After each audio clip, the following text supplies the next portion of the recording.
Hi, and welcome to the New Property Show. I'm Steve McMenamin. On this show, Rory talks to Emily about navigating into the building industry and surviving the trying times, including COVID. I will talk to Peter about his financial education system for a successful retirement. But first, Therese discusses with Adel about the Australian Broking Awards. Out of 18,000 brokers, she's in the top 10. So I'm sitting here with the lovely Adel Andrews. And Adel is a mortgage broker, but not just a mortgage broker. Adel was one of 10 national finalists last Friday at the Australian Broking Awards that recognises excellence in mortgage broking across the country. There are about 40,000 participants in the mortgage broking industry, 18,000 brokers. So Adel, to be in the top 10 newcomers for our industry, congratulations. Thank you very much. Can I ask, what sets you apart? So I know you made finalists, but there would have been questions that you would have been asked as part of that. Could you give us an example of some of the questions or some of the qualifications, I suppose, that you need to make it into Australia's top 10?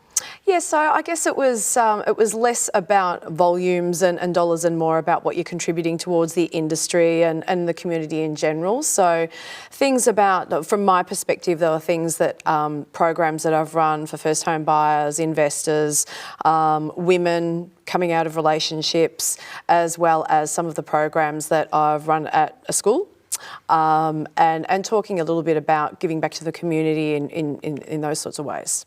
I think that's really exciting that the industry actually celebrates some of those community initiatives. Adel, can I ask you a question around, you said you're running some programs in schools. Can I ask you, because if you're at school, clearly you can't buy a new property. Yep. So what are you doing with schools? So I am going to another Melbourne grammar school in October, and the whole focus is going to be on teaching younger women about the need for financial independence, financial freedom, and I guess ignoring some of the noise out there that can distract you from focusing on the more important things in life, such as having a home and security and things that you need as opposed to things that you want.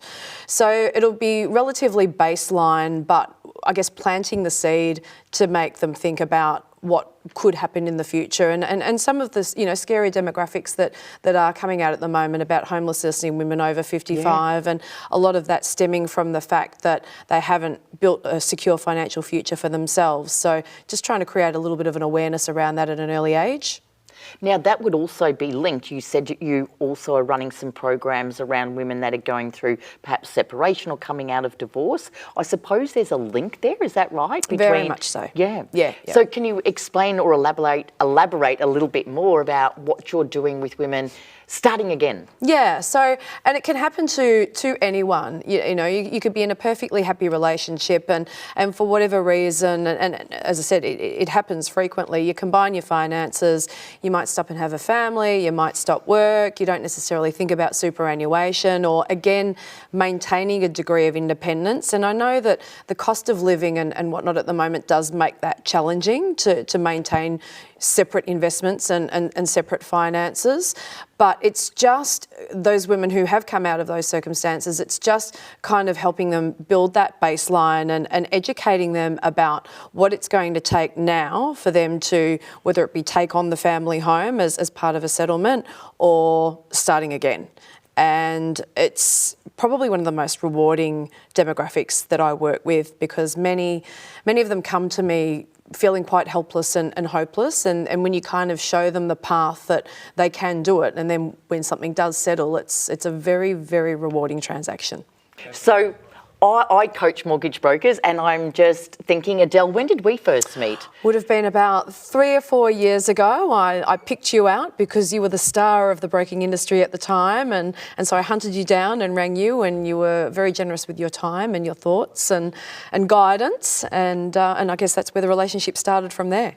I think, and also what I'd say with Adel too, so she's been brave enough to step outside the box. and to do some of those other things now, because we live in an age, especially with millennials, where it's purpose over profit. Not to say that profit is not important. If you don't make profit, you're not in business, so that's actually commercially practical. But also purpose is really something that's important, and we're seeing that being rewarded in not just our industry awards, but in awards in general, where the winners or the shortlist or the finalists of the top 10 now are being rewarded for thinking outside the box. And doing well by doing good. Doing well by doing good. Well said, Adel.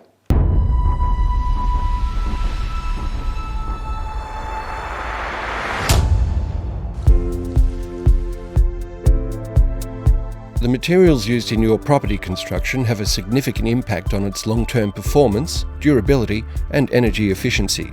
Careful planning and selection of materials and products and the way they are combined can improve the cost effectiveness of the overall property whilst reducing the environmental impact. It is important to understand the site and the surroundings of the build and what products will suit that environment. Examples of this are, if the build is high up on a hill, it may be subject to extreme elements, and you may need to use products that are resistant to high winds. Or if it is in a bushfire area, non-combustible products should be a priority. The quality of the materials used is the difference with a premium construction and an average build. There are many quality manufacturers in Australia that produce high quality products, and it is important to understand which building material is the best fit for your build. For example, Littlehampton Bricks and Pavers was established well over 120 years ago and is one of the country's unique boutique brick manufacturers. Littlehampton has retained its original flexible heating processes that has helped with innovation in its products, which extends to textures, colours and finishes on their range of bricks and pavers. Littlehampton supplies its quality products to projects all over Australia and the world. Accent Aluminium Windows and Doors has been in the industry for more than 35 years. This award-winning company produces high-quality custom products that will even cater for extreme conditions in Australia. Craftsmanship, obviously, isn't something that just happens. It requires a great deal of time, patience and effort. Accent is well known in the industry for its aluminium doors and windows that last.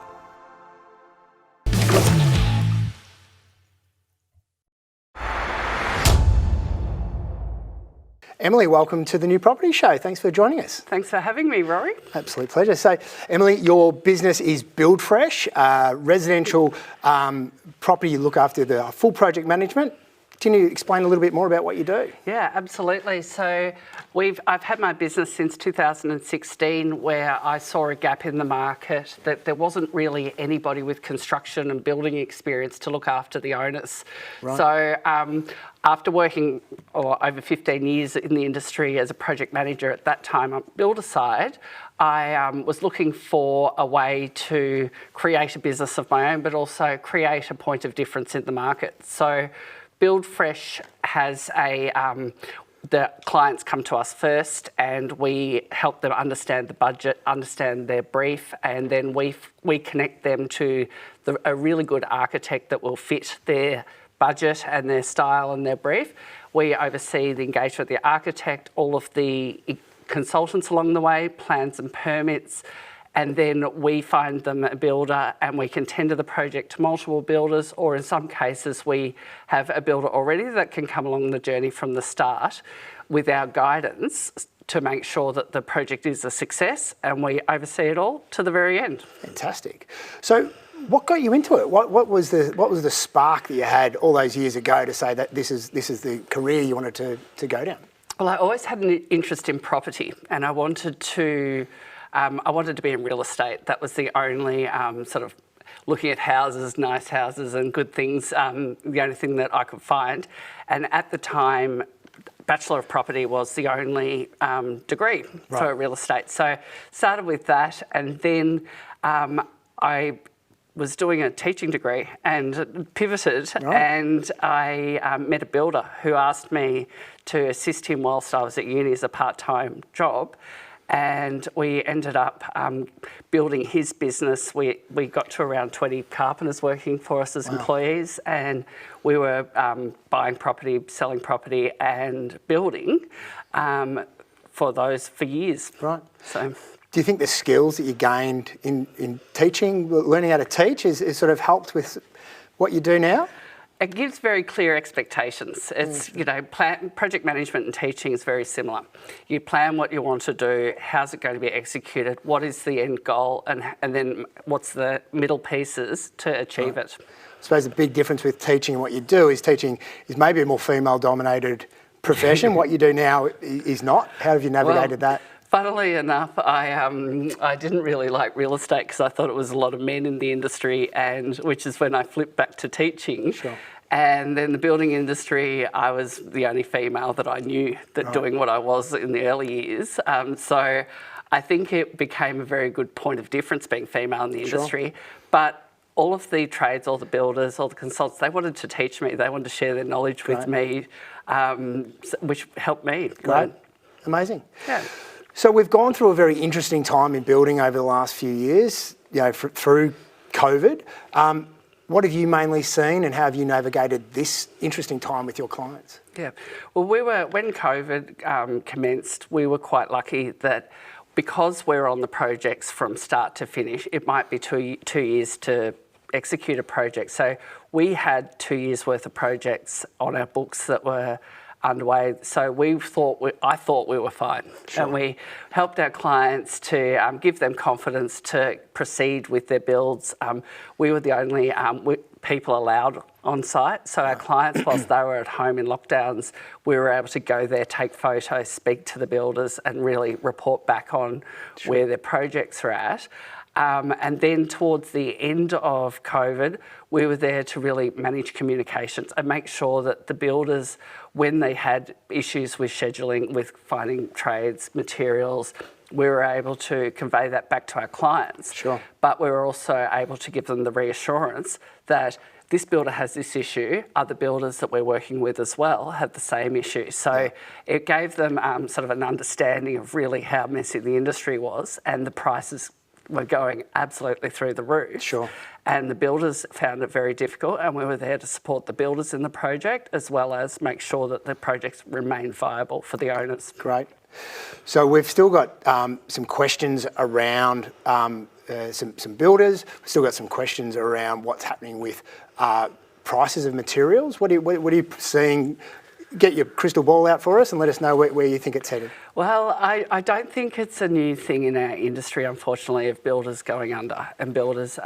And the problem with builders is they have a lot of invoices every month that they have to pay, and when they get behind or their tax requirements come through, the builders then often can take on new projects to get the deposits to pay their cash flow requirements on old projects. So I think builders that are doing quite well or seemingly doing quite well, it's really important for us to get involved to find out what's behind the scenes. Sure. It's more than just a flashy Instagram page or a great billboard, or you've had many successful projects. So I think now that the prices have, whilst they're high, and I think now it's more known what the costs are. So builders should be able to estimate what it costs and quote projects very efficiently to know the costs and not put them in a deficit of the funding of the project. But also owners should be able to identify what's a reasonable budget and what's a reasonable expense for builders, and just be very, very careful not to pick the cheapest builder, not to pick the, not to go for the best price, because builders are very stretched financially, and we want them to be successful in the projects just as much as we want our clients, the owners, to be successful. How do you choose that? So what are some strategies that people can use to actually make sure that the builder they're engaging is going to see the project through? Yeah, one of the things that I look at, clients often show me Instagrams of builders and say, oh, I really like this builder. And I sort of explain, you probably like the architect or the designer of the this style. It's not necessarily the builder that chooses what the kitchen looks like or the bathrooms. But what I do is I go and meet the builders, ask them, what are you working on at the moment? So not so much your 3 best references, like anyone can have 3 great references that they can pass on, but where are you working at the moment? Drive past, see, are these active construction sites? Are the builders, moving along, or are they just dormant? Sure. I often speak to trades, if I can, respectfully, and ask, how often have you been working with this builder? If builders that are having a high turnover of trades is usually a reason why, it's either maybe quality or that they're not getting paid, or something else. So I like to look for the sort of beneath the surface to find a builder, and then when I see what projects are going at the moment, ask the builder, can I speak to that owner? Sure. Can I speak to that owner? Right. So I get to choose who gives me the reference, and the questions I ask are, has there been variations? Have there been cost increases that the builder has put towards you? Were you comfortable with the price? Has the builder's communication been, to your expectations? Sure. And do you have any quality inspections along the way that might give a real insight into how efficient the builder is, and also how productive their business is? Great. Emily, it's been amazing insights. Thank you so much for joining us. We really appreciate it. Thanks for having me.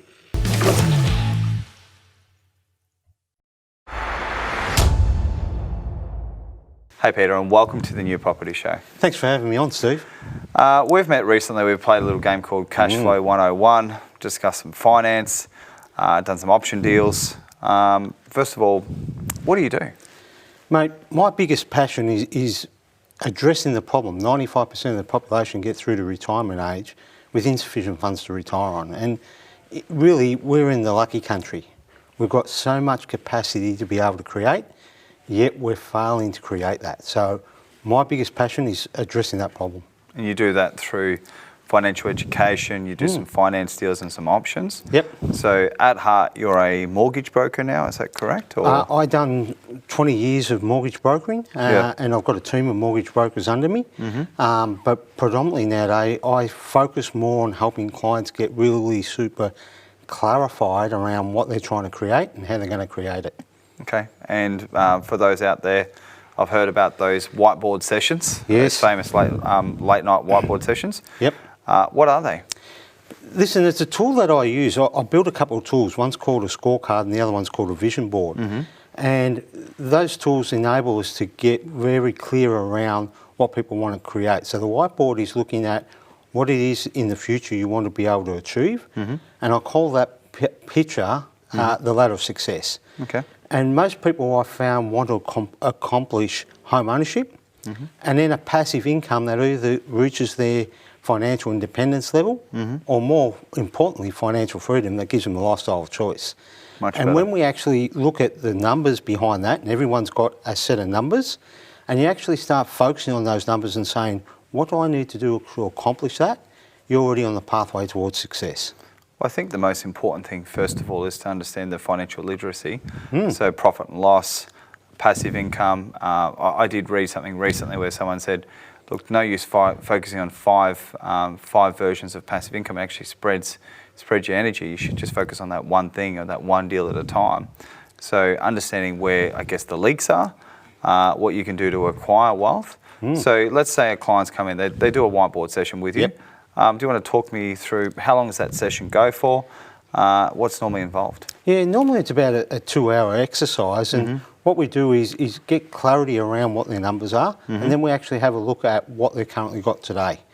How well is that working? Have they commenced their investment journey? Because one of the things we need to recognise is we all need to be investors if we're going to succeed at the game of money. And from that, a lot of investors, go out and start the investment journey by acquiring investment and aren't real sure around how to evaluate its performance over time. And with often regulation changes and other market changes and adaptations, you need to be fluent in being able to make changes in your own strategy to ensure that it's going to deliver the results that you want to get. 100% need to be adaptive. So first of all, you're going to start with mum and dad, and that's going to be in a PAYG typically. Then you're going to go to a self-employed, then to a business owner, then a multifaceted, I guess, asset structure. Out of those 4 categories, what's the most challenging but fun? They've all got their individual aspects that can be fun. I think the real part is helping people realise how to play the game better. PAYG people are generally more conservative in nature and aren't as confident with their investment efforts. So actually giving them more education and support so that they can actually grow their competencies and grow their confidence to take the actions is an important part. Business owners on the other side, and those self-employed, are often out looking for those different opportunities. So they're more open and understand the dynamics of the numbers a lot better and can therefore reach a decision a lot quicker. But often they've got variable cash flows that need to be taken into consideration along their journey to ensure that they get the success that they want to. There's two different types here, because I sit here and I look at that, I guess our viewers would as well from their own perspective.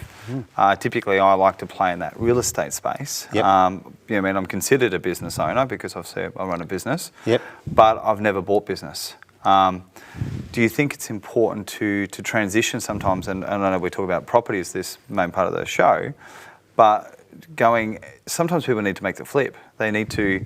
I'd almost be uncomfortable to go from a real estate perspective into buying businesses, but that's sometimes the actual thing that needs to be done. Do you help them cross that bridge? Sometimes, yes. Yeah. And it really depends. Like some people are looking to try and create more income immediately, and obviously income can come in two ways.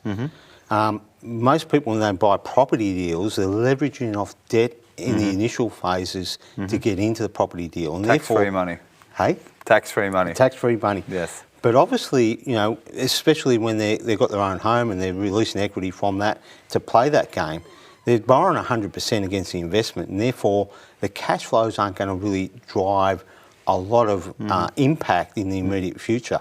So obviously then trying to gain that through increasing their income, that helps them in the business context do that, so that they've got more options to be able to increase their lifestyle, as well as more cash to go into the investment efforts to accelerate the growth of their investment journey. What about syndicating deals and working together? Obviously, seems to me like you're a coach. You're coaching people. Yep. An opportunity presents itself. Would you suggest then that people partner up, or they come to you to get the money, or we're into a deal? Yep. We need to get some money. Should we be going solo, or should we talk to you and get some assistance? Yeah, listen, there's a whole range, and everyone's situation's different. But I think, we often think that investing, a bit like playing the game of Monopoly, right? You're after trying to knock everyone else off around the table, right? It's a bit like schooling, that we learn how to be competitive against one another and have the best grades. But when it comes to investing, you can also play in a way that we can all be part of a team. And by investing as part of a team and as a community, we can actually get into larger deals and get better results and better outcomes. It's almost like going to the fast track and bringing the fast track back to the rat race under the cash flow game. Love it. So just before we wrap up, Cash Flow 101 is a game that you play regularly, and that's a really good way to get people in the room. Yep. The whiteboard sessions, so they, how much are they? They're $1,000, $2,000. How much is the whiteboard session? Yeah, I probably should be charging, but I do them free for people. That's part of my passion, my give back. I do a lot of charity outside, and our give back here to Australia is helping them gain further financial education. So our viewers could get a couple of whiteboard sessions? Yeah, no problem. Fantastic. And last but not least, what do you think the pricing of housing market's going in the next 12 months, up or down? I think it's going to continue to go up. I think there's some really fundamental flaws, aspects. We've got a huge immigration coming through, and we've got a shortage of housing supply. And there's not enough happening to actually address those shortages to enable the price. And as cost factors go up, the underlying cost base of everything status, and it will continue to grow. So at the moment, all I'm seeing is everybody's moving from here to here to here, but there's no new stock. I think we're actually in for a big challenge for 2024. I actually think the pricing is going to go up. Of course, the affordability might get a bit tighter with that, but those that have the money, they're not considering interest rates. They're just coming in and buying those properties and continuing to push the price up. Well, more importantly than that, the land supply, and this is from one of the leading valuation firms that we get some of our information from, said that there's probably enough land for the current cycle. However, we're exceptionally short on the next cycle. And with a lot of government changes going on, that's often causing further delays in releasing land and releasing opportunities, it's going to actually compound the issue. So, shorter supply, greater demand, economics 101, isn't it? Perfect storm. You've been a great guest. Look forward to having you back on. And maybe next time we'll talk about the game of Cash Flow 101 and how to get out of the rat race. Sounds great. Look forward to it, Steve. Thanks for having me on. Cheers.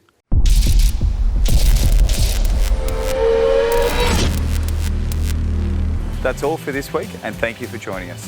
If you want to see the full interviews, check out our website, thenewpropertyshow.tv, and we'll see you again next week.